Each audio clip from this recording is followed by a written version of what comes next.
नमस्कार, good morning, बहुत स्वागत आप सभी का। मैं हूं शिवांगी द्विवेदी आपके साथ। न्यूज 18 इंडिया पर तमाम बड़ी खबरों की चर्चा करेंगे और बात कर रहे हैं ईरान और अमेरिका के युद्ध की, जिसका 14वां दिन है। लेकिन 14 दिनों में ना तो ईरान कमजोर पड़ता हुआ दिखाई दे रहा है, ना ही अमेरिका पीछे हटता हुआ दिखाई दिया। ईरान के नए सुप्रीम लीडर ने तो कुछ घंटे पहले ट्रंप को एक तरह से खुल्लम खुल्ला चैलेंज कर दिया और इन सब के बीच ईरान से लेकर लेबनान और इजराइल के आसमान कल पूरी रात दहलते रहे। ईरान के विमान रात के अंधेरे में धू धू करके जलता हुआ दिखाई दिया। तो तेहरान में कल रात बैक टू बैक 20 अटैक्स हुए। इजराइल में भी कल रात ईरानी मिसाइलों से हमला हुआ। लेबनान में रात के अंधेरे में हिजबुल्लाह के ठिकानों को एक बार फिर से निशाना बनाया गया। ये जो 4 तस्वीरें आप देख रहे हैं मेरे सामने, ये 4 तस्वीरें उन 14 दिनों को बयां कर रही है जिसने पूरे मिडिल ईस्ट को इस वक्त दहला कर रख दिया है। लेकिन इस बीच अब एक सवाल है, चलिए, क्या इजराइल का अगला निशाना ईरान के नए सुप्रीम लीडर बन सकते हैं? यह सवाल अचानक नहीं उठा है। इजराइल के प्रधानमंत्री बेंजामिन नेतन्याहू ने मुस्तफा खामनेई को लेकर एक ऐसा बयान दिया है जिसने पूरे पश्चिम एशिया की सियासत में हलचल मचा दी है। नेतन्याहू ने कहा कि वो आतंकी संगठनों के नेताओं को लाइफ इंश्योरेंस नहीं देते। अब सवाल यही है कि क्या ये सिर्फ बयान है या आने वाले एक और बड़े ऑपरेशन का संकेत?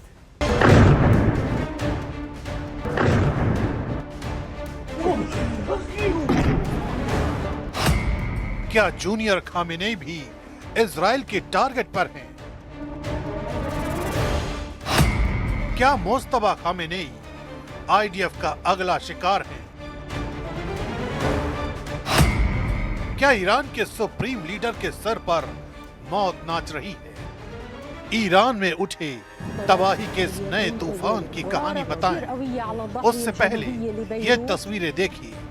तेहरान की सड़कों पर गाड़ियां गुजर रही हैं और तभी आईडीएफ का हवाई हमला होता है। ये मिसाइल हमला तेहरान में तैनात बासिज यूनिट को टारगेट करके किया गया है। इस वीडियो को जारी करते हुए आईडीएफ ने लिखा है, दमनकारी ताकतों के ठिकानों को चुन चुन कर खत्म करेंगे। ईरान में बासिज यूनिट की बड़ी भूमिका मानी जाती है। ये ईरान का अर्धसैनिक स्वयंसेवी बल है जो सरकार के नियंत्रण में रहता है। विरोध प्रदर्शन को दबाने और आंतरिक सुरक्षा अभियानों में इसकी सक्रिय भूमिका होती है। यह यूनिट आईआरजीसी के अधीन काम करने वाली ताकत है। देश भर में चेक पोस्ट, निगरानी, सुरक्षा अभियानों में बासिज यूनिट की तैनाती होती है।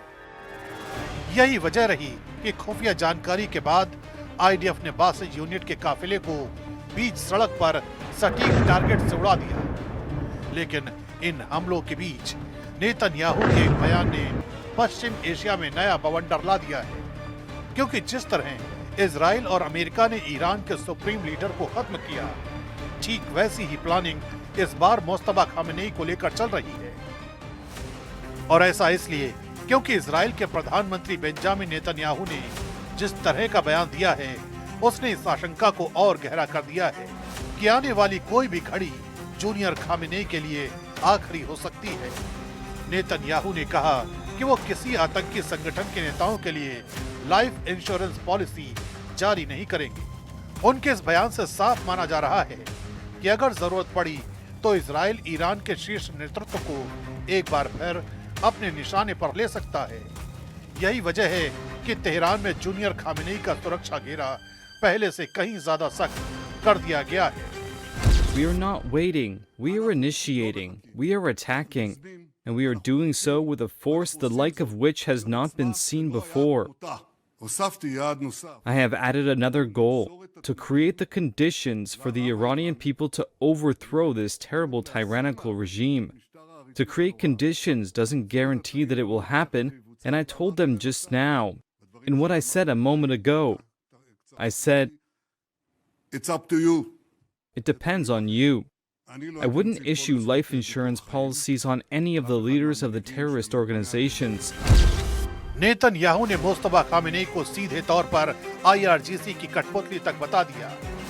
उनका दावा है कि ईरान की असली ताकत अब आईआरजीसी के हाथ है और नया सुप्रीम लीडर उसी के सहारे सत्ता चला रहा है। नेतन्याहू ने यहाँ तक कहा कि इजरायली हमलों के बाद ईरान की हालत ऐसी हो चुकी है कि उसका शीर्ष नेतृत्व खुलकर सामने आने से भी बच रहा है।